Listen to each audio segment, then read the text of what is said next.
man, I really do put myself through some torture for you guys. Welcome to Battle of the Ports and Human Killing Machine, otherwise known as HKM.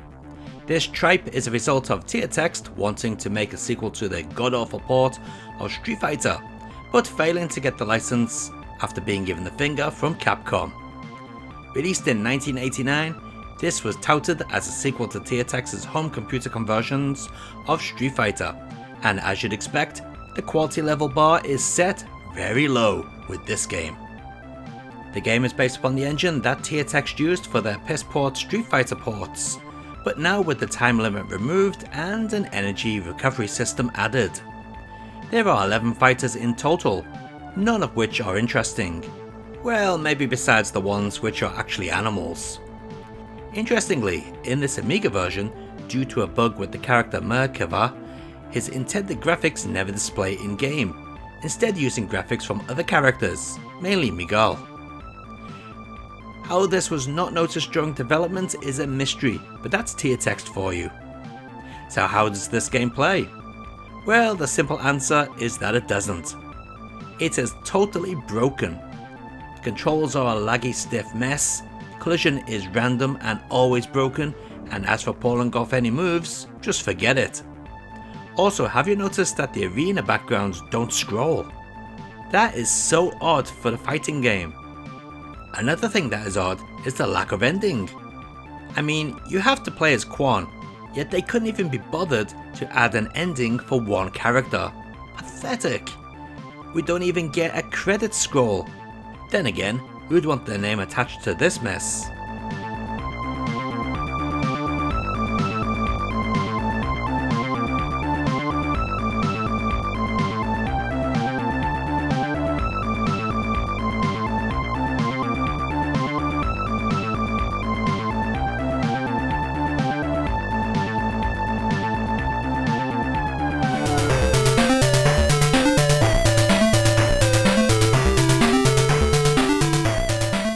The Atari ST version is the exact same crap that is on the Amiga, but at least they've fixed the graphical issue with Merkava.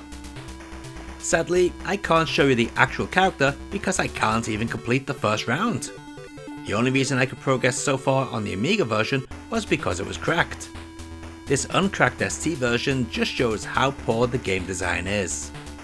The enemy characters take away more damage than you can, plus their energy is constantly refilling, meaning it's a real struggle to actually beat them.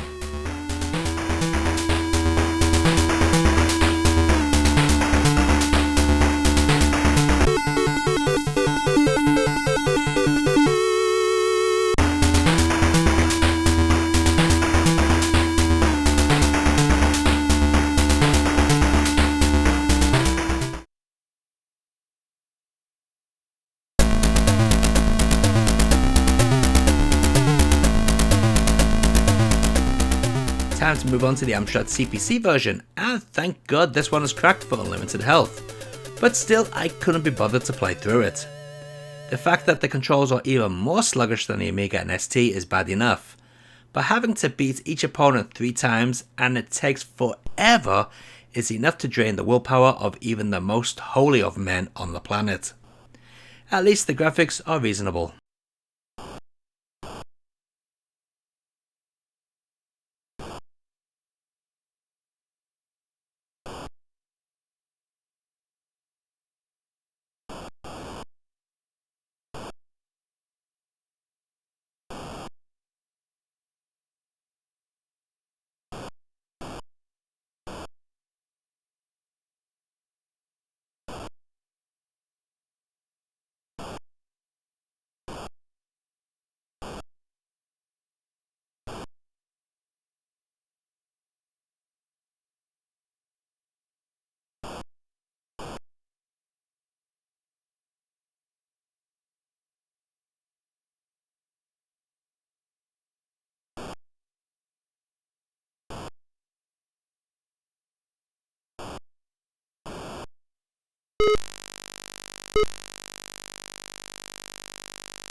ZX Spectrum time, and this is, as you'd expect, complete bollocks.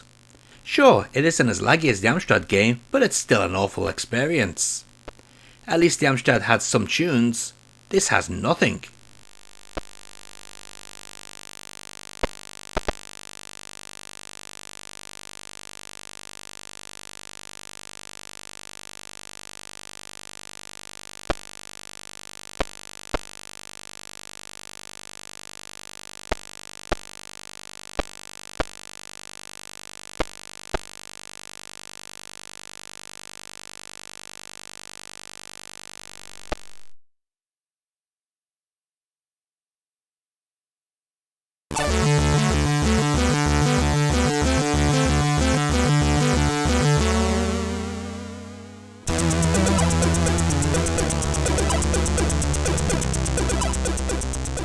As quite often is the case, the Commodore 64 is doing its own thing, with in-game music and a completely different look. It's still really bad though. The main issue with this one, besides the crappy controls, is how biased the energy drain is towards the CPU. The CPU can drain your energy in 3 hits, while you need to kick its ass. Also, many a time you will clearly hit an opponent, yet it won't register. Truly awful.